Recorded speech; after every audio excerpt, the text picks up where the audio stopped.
following is an original presentation of USA Football for a better, safer game.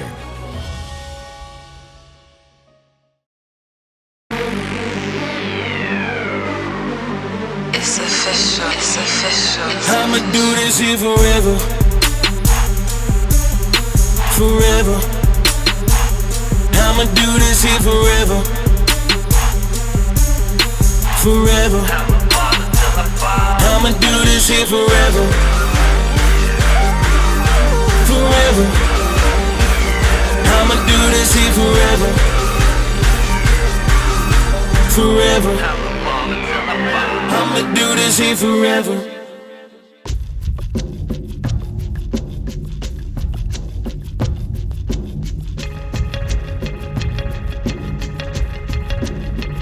So for every team, man, you gotta have building blocks, okay? And for ours, it starts at the bottom. That last row, trust. You gotta trust in the coaches. So you gotta trust that they're giving you the information to get you better. I'm not here to lose no games. They not either. All right, so trust in that, believe in that. Guys, this is not my team. It's your team. Trust in your teammates. Trust regardless of who lines up, regardless of what you think about them. Trust, believe in them. Because if you do your job, he does his, and the other 9 guys does theirs, we're gonna win on that play. And if we do that each and every down, we got a chance. One of our main things we talk about is what we call the ARC: accountability, responsibility, communication. They gotta do those 3 things every day. It doesn't matter if it's football, classroom, or if they ever go to a workplace. You gotta be accountable, you gotta be responsible, you gotta learn how to communicate. So I just wanted to instill those things, give them a lot of life lessons that I learned. Character. No championship team guys have me guys, I guys. Team. Character, guys, character. Unity, stay in one. The program is a family. It's different than anything else. And because it's an inner city school, there's something about the kids, and they represent the high school a certain way with toughness and some kind of grit. We gotta stay together, all right? Teams win as one. This is the second season for Poly under head coach Antonio Pierce, a 10-year NFL All-Pro linebacker and Super Bowl champion. We coach with a lot of former NFL guys, and they have so much knowledge, they can't get it to the high school kids. They don't know how to teach it or relate it to the high school kids. He do a very good job of taking the information that he knows and relaying it to the high school kids to the point that they comprehend it. Look, you're sitting back, you gotta explode forward, right, to get to the bag, all right? Here we go. You gotta be the guy that's the good cop, bad cop, big brother, father, role model, and then also the one that's realistic with them as well. Don't bounce outside, Naki, stay home. Stay home, Naki. So what's gonna happen is when that ISO happens, the 3 technique and the 7, they're gonna go inside, the ball is gonna bounce outside. So be slow, you don't have no gap in front of you, I'm covering you up. Close right, ISO. I think for myself, playing at a high level, I've heard it every which way. I've heard it where they just flat out tell you, you can't play, you're no good. Or the guy like, oh my God, you're the greatest thing. Look, you gotta have balance, right? I don't wanna just be the hammer hitting that nail 24/7, because after a while, it's gonna go numb. You know, I wanna be the one that I can hammer them down, and right before it finishes, I pick them back up. Hey, check! Get out of his way! Get out of his way! Come on, hey, good job, 18. After going 11-2 in his first campaign, the bar has been raised for this season. Well, what I love is that we have a hard as nails schedule. We're playing 7 road games, the number 1 and 2 team in the nation, on the road. We're doing something that no Poly team has ever done before. Centennial at Peoria, out in Arizona. We got Bishop Gorman, we got De La Salle, we got Narbonne, all on the road. It's like, hey man, you know, Poly coming to town. You know, what they gonna do, because we coming. Training camp has been carefully designed to train them for the challenge ahead. A complex movement of practices, weightlifting sessions, and film study that closer resembles a college program than that of a public high school. The worst thing you can ever have happen is a team to feel like they can just run the ball down your throat. That's the worst feeling in the world. So the best part is always to go out there and have a physical dominance and presence about yourself. And the first thing happens, if we ever give up a running game in between the guards, from the tackle to tackle, inside, and they can run downhill at us, that's bad football, man. The difference between good and great is in the details. So just so we understand, linebackers, boom, he's in the backfield, 2 backs. If he's right here, that's solo. So stack, good, stack. But guys, right, I hope you guys understand, when we watch film, I don't try to be too critical, But you gotta be honest, all right? It's a difference. It's being critical and being honest. And when you're bad without pads, when you put pads on, you're worse, okay? So just watch yesterday's practice, okay? Like 2K. That's a wrap, bro. You know how Oregon is. They got all these jerseys. I'm taking so long because I got to look clean while I whoop them. See, I got that Jerry Rice up on the wall. The greatest one I ever played. Leading the Jackrabbits this season will be senior wide receiver Jack Jones, who once again hopes to put up video game type numbers. Watch how we do this. They got Jack Jones outside. Oh, Jack Jones on the bubble screen. Oh, with the move. Oh, Jack with the move. You feel me? As a freshman, he's like 5'2", a buck, 100, maybe 105 wet. But you saw a kid play bigger than that. You saw a kid talk and roar like a lion. Jackie Jones, or Jack or Jack Jones, or he switches names. He's a showman. First and foremost, that kid is a showman, and everything he's doing, it has entertainment value. And this is a kid that, as a sophomore, had a Twitter handle, I believe, that was the greatest. He already know it. It's a pass play. He knows it's coming. No, he about to give me an interception. That's what he about to do. Look, man coverage, number 10 on number touchdown. 10. We all over it. We all over it. Number 10. He gonna get it. Where you at, boy? Where is he at? You see me giving him some juice? Growing up here with my friends, I feel like if I wasn't born here, then I wouldn't have the attitude that I have, that dominate anybody who steps in front of me attitude. And now he's grown up and he's 6 feet and he's one of the top kids in the country. He's an athlete, competitor, probably one of the more competitive high school kids I've ever been around at any level, even when I played. Truly loves the game, like just a football god.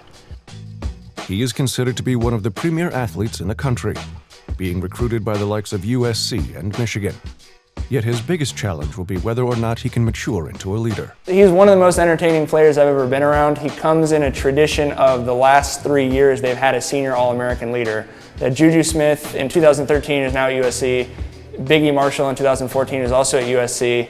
And then Jack this year, who was a sophomore on those teams with those guys and a junior last year, he's now the guy where you see him firing everyone up before games. You see him stepping into this leadership role, and he hadn't really been there. He understands that he's the big time guy and that he has to now be a role model and be that big brother for these younger guys behind him. So it's kind of cool to watch that transition happen. I mean, it's coming in slow, but I'm slowly starting to get it. I'm slowly need to learn how to lead. I'm slowly learning how to take care of things, how to talk to people, things of that nature. I mean, like 2 years ago, I was in the background looking in. Now I'm in the inside looking out. But I think for him, he sees a way out through football.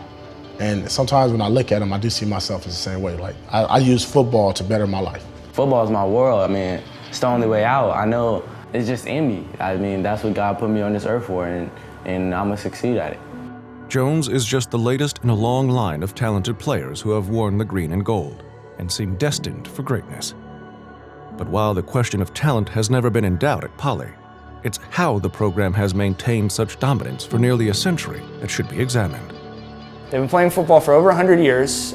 They've sent more kids to the NFL than any other program. They've won 19 championships. And you've got recent stars. You've got a Deshaun Jackson, Mercedes Lewis, Jarrell Casey's.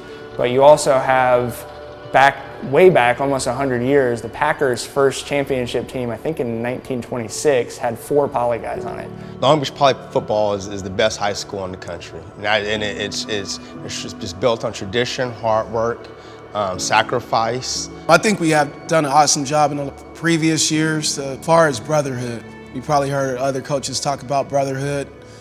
Football has been a great avenue for our kids.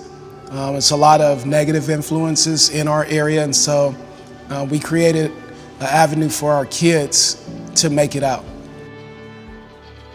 This feeling of brotherhood is hard to define, but it's preached in all corners of the program. We all competing, but we got to still have fun. That's what this is all about. Have fun, have fun. I like to see a little more energy and having fun of our team, all right? When we're doing team, man, we got to be smart, all right? Again, we're not tackling. We'll go a little bit more true live this afternoon. But when I say thud and pop, just do that. I know if the offense score, defense, you get mad, but by that time it's too late. They put 56 on you. Don't matter if you tackle now, you're playing catch it. So just do a good job tackling third, right? So when we're in certain periods, just do what we ask. Don't tackle, don't do that. We'll get to that period. All right? There'll always be live periods where we're gonna go. 1, 2, 3. The Poly defense receives the same message from their strength coach, Greg Washington, who has seen the bond of brotherhood form in this room for the past 18 seasons.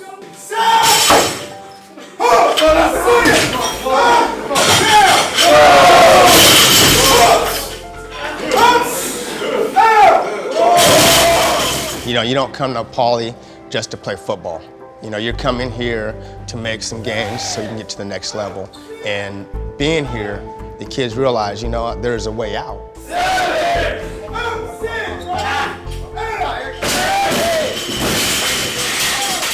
When you guys are out there running and stuff, just look at the guy next to you. Hold him up, look in his eyes, say, man, we can continue to do this. You can continue to do it. You just gotta believe in one another. But if it's contagious. If one guy quits, you're like, I can quit too. And it's contagious. I think that our biggest challenge for them is they need to know that they're winners. They honestly need to know that they can compete at a certain level and win. And take care of one another, man. Take care of one another. All right? Yes, sir. All right, gentlemen. Keep it up. Good job on and off the field in the weight room. Most important part, film them. Get it, Trey. Hard work on 3, hard work on me. 1, 2, 3. Hard work!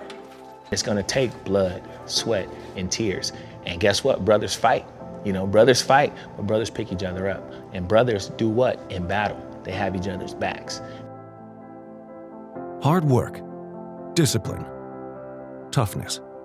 All are just the base ingredients in a complex recipe of what it takes to make a champion. For me, football in its entirety, man, is the best sport because the emotional ride that you have with it, as far as winning, losing, good play, bad play, there's nothing better than that in sports. Whether what has started in these dusty days of August will form into a champion will unfold over the coming months.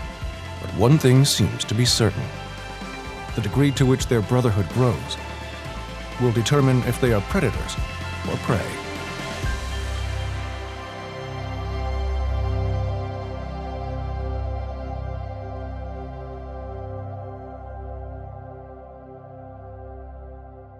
On the next episode of Football for Life. We're all a band of brothers, but I told you, when we're on that field, it's nothing but strictly business. So, I mean, if we're trying to get our job done and you're in our way, we're gonna push you out the way. I don't think our schedule tough. They schedule tough because we got them on it. You have got to be a man. This is your team, Jack, not mine. This is not my team. Football is definitely a lifestyle. I'ma do this here forever. Forever. I'ma do this here forever.